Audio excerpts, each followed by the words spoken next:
Block কংগ্রেসের উদ্যোগে মুরদ চাকমার বাড়িতে উঠোন সভা এবং যোগদান কর্মসূচি অনুষ্ঠিত হয়।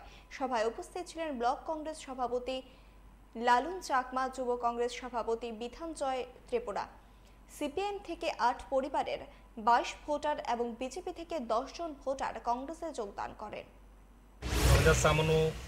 ব্লক কংগ্রেস সভাপতি লালন চাকমা মহাশয় উপস্থিত রয়েছেন, তার সাথে যুব কংগ্রেসের সভাপতি বিধানজয় ত্রিপুরা আরও অন্যান্য নেতৃত্ববৃন্দ রয়েছেন। আমরা অত্র এলাকার বিভিন্ন বিজেপি দুর্নীতি আমরা দেখেছি, আর এলাকার মানুষ বর্তমান সরকারের দলের প্রতি খুবই তারার বিতৃষ্ণা হয়েছে। বিভিন্ন দুর্নীতির কারণে তারা বিভিন্ন দল থেকে আজকে আমাদেরকে তারা প্রোগ্রাম করার জন্য বলেছেন। টোটাল আমরা 15 ফ্যামিলি আজকে যোগদান করেছি। সিপিআইএম থেকে 8 ফ্যামিলি, বিজেপি থেকে 7 ফ্যামিলি, টোটাল 38 ভোটার।